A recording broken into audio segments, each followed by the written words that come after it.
I stare at my laptop screen, blinking repeatedly as if the numbers might magically rearrange themselves. They don't. The balance that should read $53,000, my entire college fund, my safety net, my future, glares back at me with a mocking $0. My heartbeat drums in my ears. A cold sweat breaks across my forehead as my fingers hover above the keyboard, wondering if this is some kind of technical glitch. I refresh the page. The 0 remains. No, I whisper to my empty Boston apartment. No, no, no. The UTMA account my grandparents established when I was born, the one my father Gregory has managed since I was a child, the one that was supposed to carry me through my final year of architecture school at Boston University, it's empty. My hands tremble as I grab my phone from the coffee table. Outside my window, spring sunshine bathes the city in golden light that suddenly feels like a cruel joke. I punch in the familiar Columbus area code, my father's number memorized since childhood. 1 ring. 2 rings. Milani! His voice booms through the speaker with its usual confidence. How's my college girl? I swallow hard, struggling to push words past the knot in my throat. Dad, I'm looking at my UTMA account. It's empty. A pause. Just long enough to confirm this isn't news to him. Oh, that. His tone shifts, not to guilt or remorse, but to something casual, dismissive. Yeah, I had to move some things around. Just borrowed it for a stock opportunity. Great timing, actually markets prime for investment. The room tilts slightly. I grip the edge of my desk to steady myself. You borrowed $53,000 without telling me? Listen, honey, it's not a big deal. You're smart, you'll figure it out. Take a semester off, get one of those modeling jobs they're always offering you. You don't need to worry about this. The dismissal in his voice ignites something inside me, burning through the shock. That money was for my education, I say, my voice unrecognizable even to myself.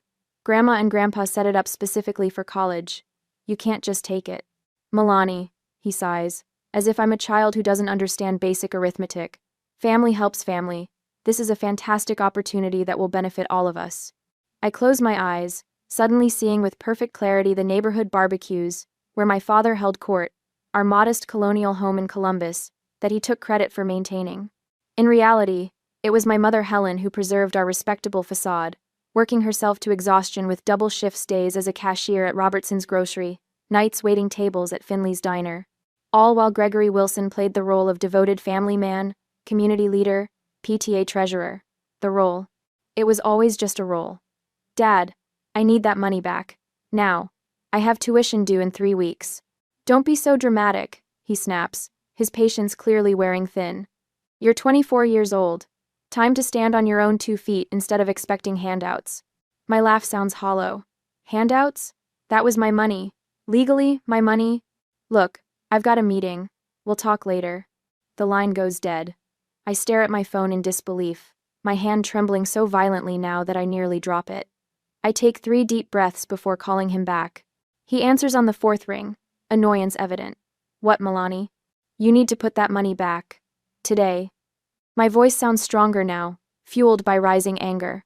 Family matters more than money, he replies, his tone hardening. Maybe it's time you quit wasting your time with school anyway. With your looks, you could be making real money modeling. Use what God gave you instead of racking up more student debt. The suggestion lands like a slap.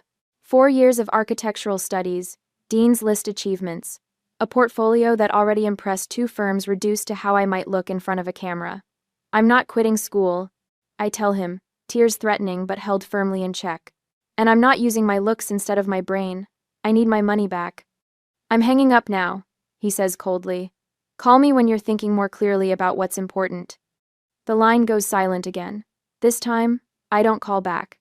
Instead, I open my banking app and request all statements from the past year. Within minutes, they load on my screen, and the systematic betrayal reveals itself in black and white. January 3. Withdrawal. $2,500. January 17. Withdrawal. $3,000. February 2. Withdrawal. $2,500. The pattern continues, small enough withdrawals to avoid triggering alerts, spaced carefully over 8 weeks. Calculated. Deliberate. The final withdrawal, $3,000 on March 28, emptied the account completely. My research takes me deeper, to financial websites explaining UTMA accounts. The uniform transfers to Minors Act funds should have transferred completely to my control at age 21. For 3 years, he's maintained illegal access, feeding me the story that his name needed to remain on the account for tax purposes. The room feels suddenly smaller, the walls closing in as I recognize the magnitude of his deception. The man who lectured me about responsibility and integrity since childhood had been systematically stealing from me, his own daughter. The trust between us, already fragile from years of broken promises, doesn't just crack, it shatters completely. I wipe a single tear from my cheek and open my laptop again. This betrayal cannot stand. Not anymore. I have final exams in 2 weeks, an internship interview the week after, and absolutely no safety net. But I have something my father clearly doesn't count on: the truth, documented in black and white, and a determination that suddenly burns hotter than any fear. Have you ever discovered someone you trusted completely was deceiving you? How did your body react in that moment? The next day, the bus from Boston to Columbus takes nearly 15 hours. I spend most of it staring at farmland in small towns through a smudged window, rehearsing conversations in my head that I doubt will ever happen. What do you say to a father who stole your future? I arrive at the Greyhound station just after 6 in the evening. No one's waiting for me. I didn't tell them exactly when I'd arrive, partly because bus schedules are unreliable, but mostly because I wanted these first hours back in Columbus to be mine alone. The familiar weight of Ohio summer humidity wraps around me as I walk the 12 blocks to our modest colonial in Bexley. Each step feels heavier than the last. My phone buzzes with a text from Mom. Dinner at 7. Your favorite lasagna. The house looks smaller somehow. The blue shutters faded from years of harsh Midwestern weather. I pause at the end of our concrete walkway, studying the trimmed hedges and the ceramic birdbath Mom bought at a garage sale 10 years ago. The perfect picture of middle-class respectability. What a lie. Dad's silver Buick sits in the driveway, gleaming under the early evening Sunday. He must have washed it this weekend, always keeping up appearances. Mom answers the door before I can use my key, pulling me into a hug that smells like tomato sauce and the lavender lotion she's used since I was little. There's my college girl, she says, her smile genuine but her eyes tired. So tired. She's coming off a morning shift at Robertson's, and I know she'll be heading to Finley's Diner by 9 tonight. Your father's in the dining room setting the table. I force a smile. Great. Dad stands taller when I enter, his arms outstretched for a hug I reluctantly step into. Milani, look at you, Boston's turned you into a real sophisticated lady. I pull away quickly. It's only been a semester since Christmas, Dad. Well, you look different. He gestures to the table where 3 plates await. Your mother's outdone herself with dinner. 1. I watch him carefully, searching for signs of guilt or shame. There aren't any. Instead, he pulls out my chair with a flourish, just like he's done since I was old enough to sit at the adult table. The perfect father act. During dinner, Mom asks about finals and my internship interview. I answer mechanically while studying Dad as he cuts his lasagna into precise squares, occasionally dabbing his mouth with a napkin. He looks exactly the same, confident, collected. The respected office administrator, PTA treasurer, neighborhood barbecue host. Financial responsibility is what separates successful people from failures, he announces halfway through dinner, unprompted. I was just telling your mother, with inflation these days, you need to be extra careful with your money. The lasagna turns to ash in my mouth. I set my fork down carefully. Is that right? I manage. Absolutely. I've been reading about sound investment strategies. The key is knowing when to seize opportunities. Mom nods, too exhausted to recognize the irony. I bite my tongue until I taste blood. After dinner, Dad announces he has a work meeting and disappears. Mom loads the dishwasher despite my protests that she should rest before her next shift. I'll just lie down for an hour, she promises, her shoulders slumped with fatigue. There's pie in the fridge if you want dessert later. Once she's upstairs, I wait 15 minutes, listening to the house settle around me. Then I move silently to Dad's office off the living room. The door isn't locked, why would it be?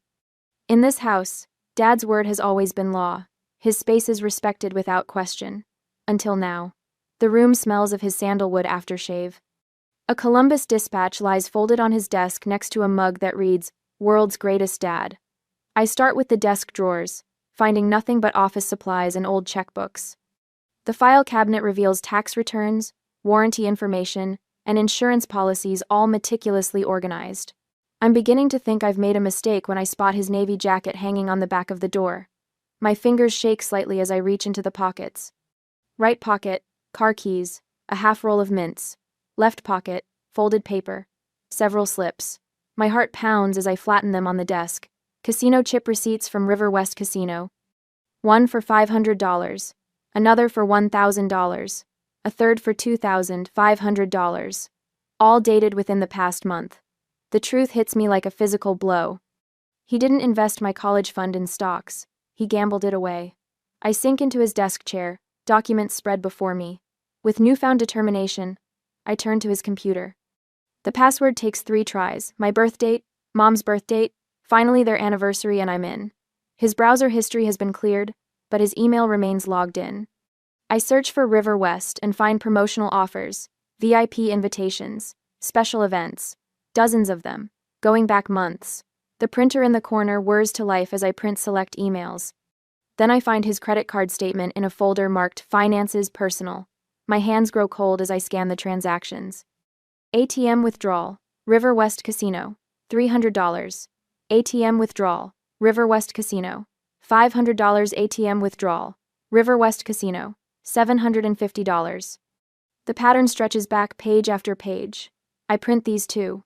In his wallet, tucked in a hidden compartment behind his driver's license, I find a plastic card with gold lettering. River West Casino, Diamond Club member, the highest tier of their loyalty program.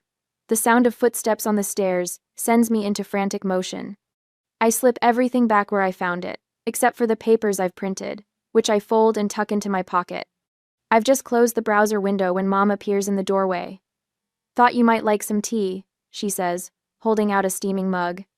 Her hands are red and cracked around the knuckles, the nails cut short for practical reasons. Working hands. Honest hands. Thanks, Mom. I take the mug, guilt and rage warring inside me. Everything okay? You've seemed quiet tonight. I force a smile. Just tired from the trip. She nods, accepting this simple explanation, because that's who she is trusting, never looking for deception. I should start getting ready for my shift. The front door opens before she can leave, and Dad's voice booms through the house. "Helen? Is there any of that lasagna left?" "In the fridge, Gregory," she calls back. He appears in the doorway moments later, stopping short when he sees me at his desk. His eyes narrow slightly, then reset to their normal jovial expression. "Studying in my office? The lighting's better in here than the living room, isn't it?" "I was just checking email," I lie, watching his face carefully. His eyes flick to the computer screen, then to the desk surface. "Find everything you need?" "Actually, yes." I hold his gaze. I found exactly what I was looking for. Something shifts in his expression, so subtle an observer less motivated than me might miss it. Wariness, calculation. "Good to hear," he says, his voice carefully casual. He turns to Mom. "You heading to work soon? Want me to warm up the car?" "I've got time," she says. "Milani and I were just chatting." Dad's phone buzzes. He glances at it, then back at us. "I need to take this. Work stuff." He steps into the hallway, closing the door behind him. Mom sighs. "Always working, that one. I don't know how he keeps up the pace." I take a sip of tea to keep from telling her exactly how he spends his working hours. Not yet. Not until I'm sure. When she leaves to change for her shift, I pull out my phone and text Aunt Alicia. "Need to talk. Legal question. Can you video call tomorrow at 2? Her response comes quickly. "Of course. Everything okay?" I stare at the cracked ceiling of my childhood bedroom, the weight of those casino receipts burning in my pocket. "No," I text back. "But it will be." Later that night, I'm reading in bed when Dad knocks on my door. Without waiting for an answer, he pushes it open, leaning against the frame with arms crossed. "I noticed you were in my office earlier," he says, voice low, looking through my things. I set my book down. I found the casino receipts. A flash of anger crosses his face before he composes himself. "Those weren't mine. I was holding them for a coworker." "Really? And the Diamond Club membership card? The ATM withdrawals? The VIP emails? All for a coworker?" "You had no right to go through my personal items," he snaps, defensive now. What I do with my money is my business. It wasn't your money, I say, voice shaking with rage. It was mine. My college fund that Grandma and Grandpa set up. The one you emptied for your gambling addiction. Keep your voice down, he hisses, glancing toward the hallway. Your mother doesn't need to hear your wild accusations. Wild accusations? I have proof, Dad. Printed copies of everything. Something dangerous flickers in his eyes. You're making a mistake, Milani. No, I reply, my voice steady now. The mistake was trusting you with my future. He stares at me for a long moment, then leaves without another word, closing the door firmly behind him. I wait until his footsteps fade before pulling out my phone again. I text Aunt Alicia. Change of plans. Need to make it a three-way call with Mom, and I need you to bring everything you know about UTMA laws. I spend the night organizing the evidence into a clear timeline. The betrayal, the systematic theft, the deliberate deception. Tomorrow, the three of us will talk, and my father's years of lies will finally come to light. Would you confront a family member who stole from you? Or try to preserve family peace? What would be at stake for you? 2 days later, the fluorescent lights of Aunt Alicia's law office cast harsh shadows across stacks of documents. Her normally tidy desk had transformed into command central, legal pads covered with notes, tabs marking critical pages in financial records. Her fingers flew over the keyboard, punctuating each sentence with a forceful tap. The custodial breach is clear-cut, she muttered, not looking up as I entered with 2 coffee cups. What Gregory did wasn't just morally wrong, it was illegal. I set her coffee beside her keyboard, black with 1 sugar, just as she'd taken it since law school. The scent of fresh coffee mingled with the sterile office air. Through the window behind her, Columbus stretched gray and overcast, matching my mood. Will it hold up? I asked, my voice steadier than the trembling cup in my hand. Dad's always been good at talking his way out of trouble. Alicia finally looked up, her eyes so much like my mother's narrowing with determination. Charm doesn't work in court documentation, honey. Numbers tell the truth when people won't. She swiveled her monitor to show me a formal letter, the language cold and precise. The words, demand for immediate restitution and breach of fiduciary duty jumped from the page. This goes out today. Certified mail. She handed me a copy. No more talking, no more chances. We've moved beyond that. I nodded, running my finger along the edge of the paper. How's Mom doing with her attorney? Linda's the best divorce lawyer in the state. Your mother brought 20 years of financial records. A small, fierce smile crossed Alicia's face. Helen Wilson may have been quiet all these years, but she kept receipts, literal and figurative. That evening, Alicia's kitchen transformed into our war room. The oak table where I'd eaten countless holiday dinners now held legal documents, bank statements, and 3 mugs of tea. Mom sat across from me, her waitress uniform exchanged for a simple blouse, her hands finally still after a day without serving others. I found these in the attic, Mom said, pushing a shoebox toward me. Inside were faded bank statements from before I was born. Your father's gambling isn't new. I thought he'd stopped when we had you. Aunt Alicia spread the papers in chronological order. This establishes pattern. It matters. It matters. I watched my mother's face, the resignation there slowly hardening into something else, determination maybe. Or anger finally allowed to surface after years of suppression. I worked double shifts for 20 years. Mom said quietly, I thought I was helping build something. Our home, your education. Her voice caught. All while he was. She didn't finish. Alicia reached across the table, covering Mom's hand with hers. Being family doesn't mean escaping accountability. Mom nodded, shoulders straightening. No, it doesn't. 2 days later, Dad received Aunt Alicia's letter at Midwest Insurance Associates, where he'd managed the office for 15 years. I wasn't there to see his face, but his reaction arrived in my voicemail within hours. Milani, this is ridiculous. His voice sounded strained, none of the usual confidence. You're making a mountain out of a molehill. Call me. We need to talk about this legal nonsense. I didn't call back. The next message came that night. This is your father. I raised you better than this. I only borrowed that money for our family. Everything I've ever done was for this family. Call me. The third message arrived at midnight, his voice slurred and angry. You think you can threaten me? With lawyers? I'm your father. I changed your diapers. I drove you to school. I supported your ridiculous architecture dreams when you could have done something practical. This is how you repay me? By humiliating me? I played the messages for Mom and Alicia the next morning. Mom's face paled, then flushed with anger. Those dreams weren't ridiculous, she said. You were drawing buildings before you could write your name. That afternoon, my phone rang with cousin Margot's number. Your dad called us, she said without preamble. He says you're trying to ruin him over some misunderstanding about college money. What did you tell him? I asked, pulse quickening. That he should pay you back what he took. Margot's voice hardened. Then he said you were being dramatic and ungrateful, that you've always been his difficult child. That's when I hit record on my phone.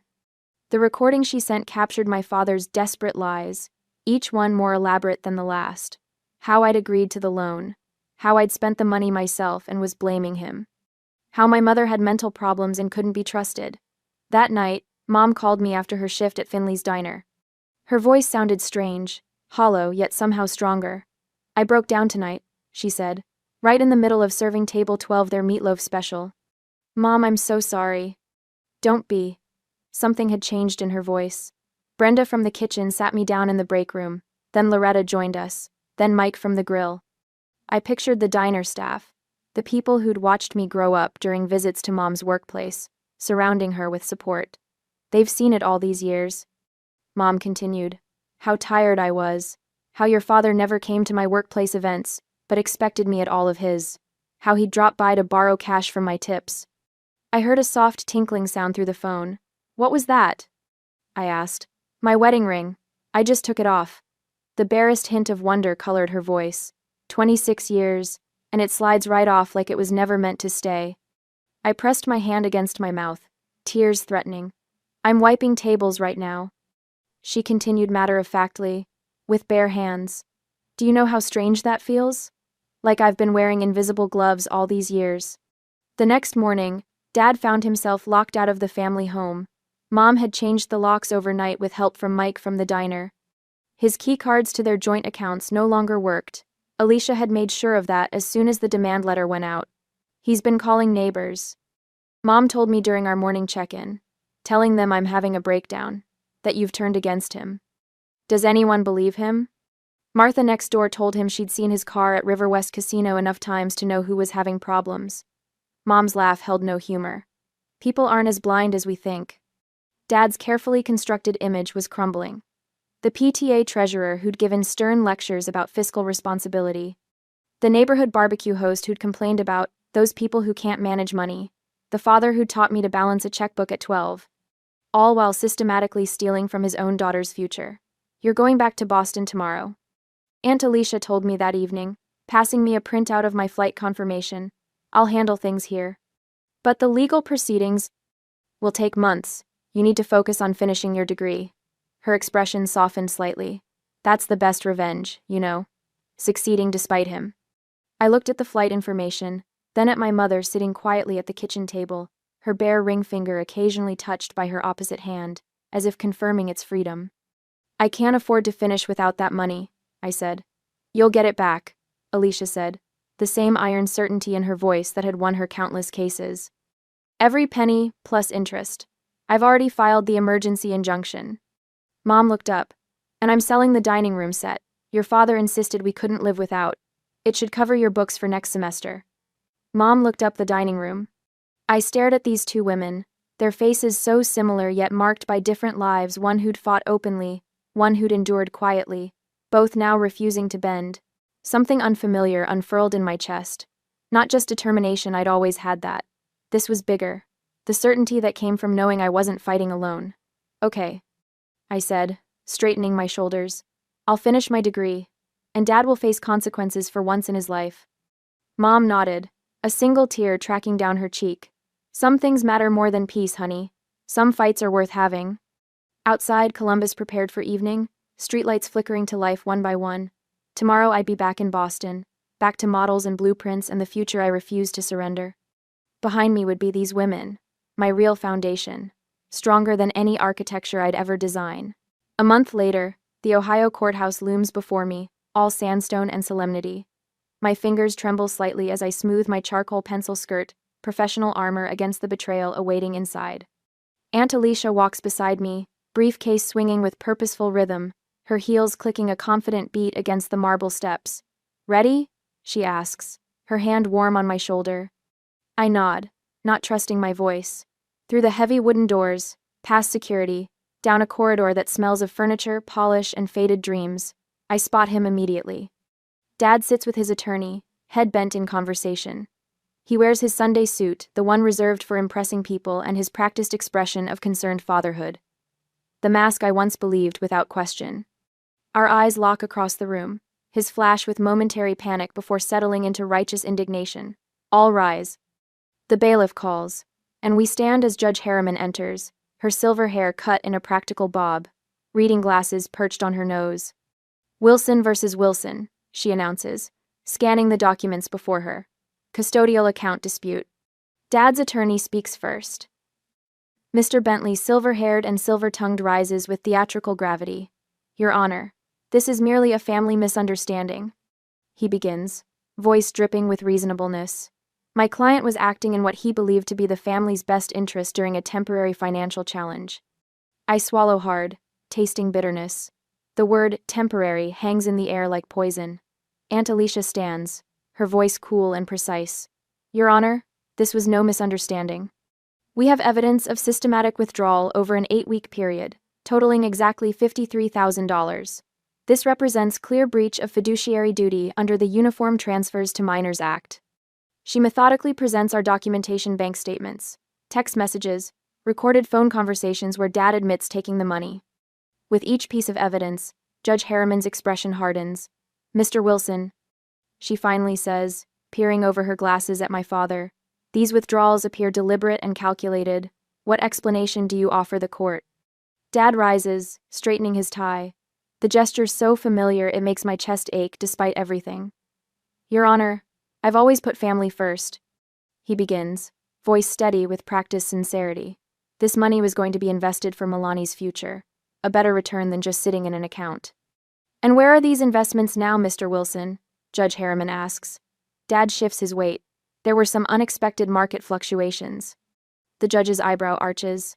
"I see." An hour later, we sit in the settlement conference room. A court mediator presides over our small group, Dad and his attorney on one side, Aunt Alicia and me on the other. "No friendly family dinner this. I can offer $15,000 now," Dad says, leaning forward. "The rest in installments over 5 years. Aunt Alicia doesn't even glance at me before responding. "Full repayment plus 5% interest. Non-negotiable." Dad's face flushes. "That's unreasonable. I don't have that kind of money." "Then, wage garnishment is the alternative," the mediator explains, her tone neutral but firm. "Federal law permits garnishment of up to 25% of disposable earnings until the debt is satisfied." "You'll ruin me financially," Dad says, looking directly at me for the first time. His eyes hold genuine fear. The words rise from somewhere deep inside me, quiet but unwavering. "Like you tried to ruin my future?" He flinches as if I'd slapped him. Later that afternoon, we attend the preliminary hearing for Mom's divorce case, held in the same courthouse but a different courtroom. Dad's face has lost its confident glow, replaced by a grayish pallor as Mom's attorney presents evidence of mortgage fraud and credit cards opened in her name without consent. Mrs. Wilson worked 2 jobs, believing her income was supporting her daughter's education, the attorney states. Instead, Mr. Wilson was systematically diverting funds to gambling activities while creating unauthorized debt in his wife's name. Dad's desperate response, "Helen knew everything," falls flat, as Mom's attorney presents years of falsified financial statements. The judge doesn't bother hiding his disgust. This court finds clear evidence of financial misconduct. Mom sits 3 seats away from me, her hands folded neatly in her lap. When the judge announces his finding, her shoulders drop slightly, as if releasing a burden carried too long. Back in the first courtroom, Judge Harriman approves our settlement terms with brisk efficiency. Full repayment of $53,000 plus 5% interest. Direct wage assignment from Dad's paycheck. Federal garnishment of 25% of his disposable income until the debt is paid. The court finds the defendant in clear breach of fiduciary duty. She states, "This settlement represents the minimum consequence for such violation of trust." I watch Dad's face as reality crashes through his carefully constructed defenses. His mouth opens slightly, eyes widening with genuine shock. He truly believed he would escape consequences. That his charm would save him, as it always had before. Outside on the courthouse steps, spring sunshine warms my face, but brings no joy. I've won, but victory tastes hollow. Aunt Alicia squeezes my hand. You did the right thing, she says quietly. I nod, watching Dad emerge from the building, shoulders hunched, attorney whispering urgently beside him. He looks older suddenly, diminished. I know, I reply, turning away. But doing the right thing still hurts. What price would you put on trust and honesty in your family? Is there a dollar amount that's too small to fight for when principles are at stake? 4 crimson tickets lie flat on my kitchen table, each representing a seat at tomorrow's Boston University Architecture School graduation.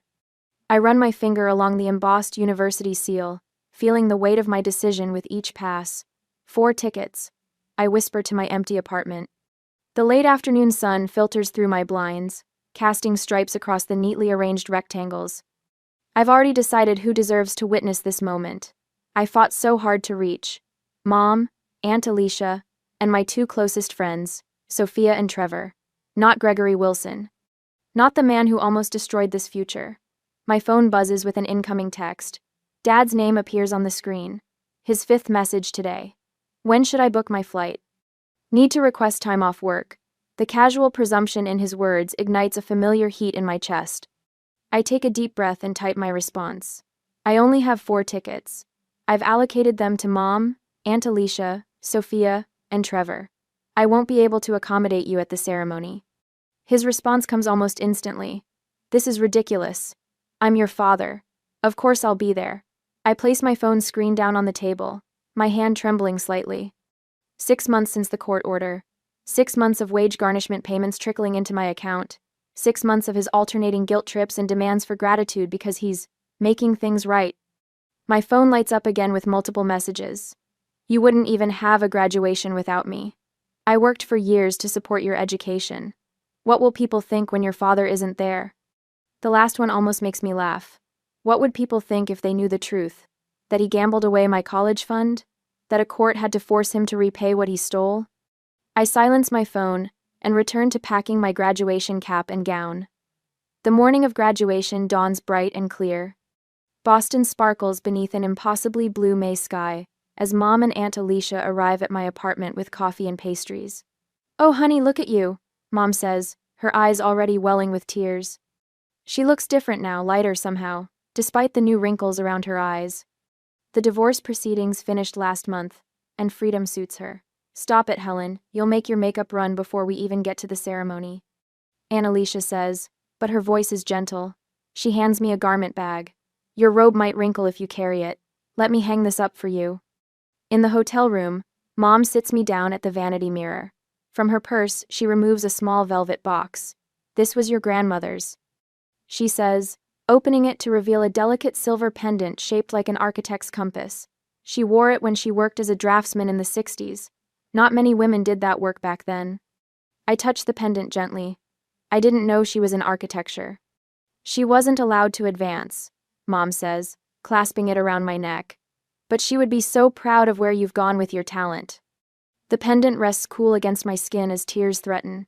I stand and hug her tightly. Thank you for everything. I whisper against her hair, breathing in her familiar scent of grocery store hand lotion and coffee. You did this yourself, she says firmly, despite everything. A knock at the door announces Sophia and Trevor, arms loaded with flowers and a handmade banner that reads, Milani Wilson, Architect Extraordinaire. The procession of graduates feels surreal. Hundreds of us in identical robes and mortarboards, marching across the quad toward the ceremony pavilion. Parents and friends line the walkways, snapping photos and waving. I scan the crowd, spotting Mom, Aunt Alicia, Sophia, and Trevor in their designated seats, their faces beaming with genuine pride. Then I see him. Gregory Wilson stands at the entrance to the seating area, his face tense with determination. He wears a new suit probably bought for the occasion, and holds a bouquet of roses so large it looks absurd in his hands. My step falters momentarily, but the procession keeps moving, carrying me forward. I watch in horror as he pushes toward the student seating section, ignoring the usher asking to see his ticket. "That's my daughter," he announces loudly, pointing toward me. "Milani Wilson. She only made it because of my sacrifices." Heads turn. Whispers ripple through the crowd. My face burns with embarrassment as I continue the procession, unable to stop or hide. "Sir, you need a ticket," I hear the usher saying firmly. "I'm her father." Gregory's voice rises above the murmur of the crowd. "I deserve to be here. I paid for all this." From my position in line, I see Aunt Alicia rise from her seat, her attorney's poise evident even from this distance.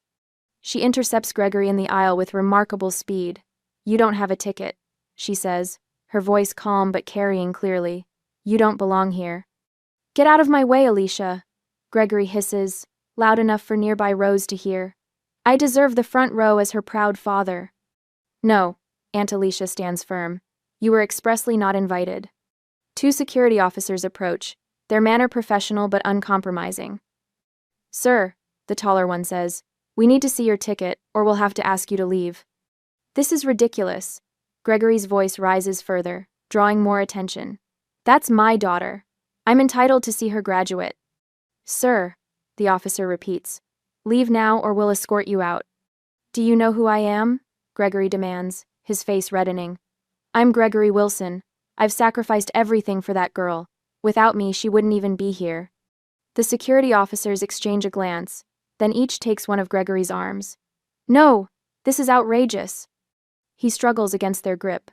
"Milani, tell them who I am. Tell them I'm your father." I stand frozen in line, mortified as hundreds of eyes swing between the commotion and me. My classmates shuffle uncomfortably. One friend squeezes my elbow in silent support. Security begins physically moving Gregory toward the exit. He continues shouting about his rights as a parent, his voice growing more desperate with each step. "You can't do this to me. I'm her father.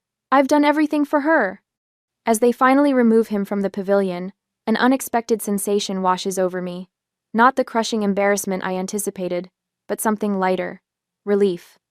The truth of our relationship laid bare for all to witness. No more pretense, no more masks. I catch my mother's eye across the crowd. Her face shows concern, but when I give her a small nod, she visibly relaxes. Aunt Alicia returns to her seat, smoothing her skirt with steady hands that betray no tremor of distress. The ceremony continues. When they call my name, I walk across the stage with my head high, accepting my diploma as cheers erupt from my 4 true supporters. For the first time, I realize that family isn't defined by obligation or blood. It's built through honesty, respect, and showing up when it matters. The 4 people who earned those tickets understand that. And in this moment of triumph, my name echoing across the loudspeakers, my hard-earned degree in hand, I finally understand it too. Have you ever had to establish a boundary with a loved one who betrayed you? How did it feel in that moment? A month later, the candlelight flickers across the faces of my dinner companions at Luciano's, one of Boston's hidden culinary gems. My mother Helen's tired eyes now sparkle with newfound vitality. Aunt Alicia raises her glass of Pinot Noir, her attorney persona softened by genuine pride.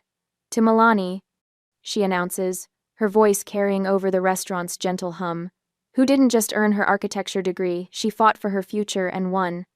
My 2 closest friends, Jenna and Taylor, clink their glasses against mine. Their unwavering support carried me through those desperate nights when I questioned whether I'd make it to this moment. "I never doubted you," Mom says, reaching across to squeeze my hand. "Not for 1 second." The truth hangs unspoken between us how different this celebration is from the elaborate parties my father would orchestrate, events designed to showcase his generosity rather than my accomplishments. Those gatherings were never about me. "I have something to say," I announce, surprised by the steadiness in my voice. I raise my glass toward the circle of women who formed my safety net when everything collapsed. Without you, I might have given up. You didn't just help me recover what was taken. You showed me what real support looks like. The moisture in Mom's eyes catches the light as she smiles. Jenna leans forward, her architectural portfolio peeking from her bag. "Speaking of real support, tell them about Westfield and Reed." I feel warmth spread across my cheeks. "I accepted their offer yesterday. Junior designer. Starting next month." The table erupts in cheers loud enough to draw glances from nearby diners. And I continue once the celebration quiets. I signed a lease on that apartment near the Commons, the one with the breakfast nook perfect for drafting. My mother's expression shifts subtly. Is it affordable? Every penny is mine, I assure her. My salary covers it comfortably. What I don't mention is how I've calculated the budget down to the dollar, factoring in the garnished payments from Gregory's wages that have begun appearing in my account. The first one arrived yesterday, $1,273.62, with a cold transaction number where a father's love should be. Your turn, Mom. I say, deflecting attention. Tell them about your new place. She straightens. A quiet confidence, replacing the exhaustion that once seemed permanent. Just a small apartment near Robertson's, but the windows face east. Morning sunshine, her voice strengthens. And one job now, just one. The divorce papers were finalized Tuesday, Aunt Alicia adds, lifting her glass again. To new beginnings for both Wilson women. Sunday morning arrives with gentle spring sunshine streaming through my windows. The phone rings, and Mom's name lights up my screen. Just checking in, she says, her voice carrying a lightness I'm still getting used to. Our conversation meanders comfortably until she falls quiet for a moment. I should have seen the signs years ago, Milani.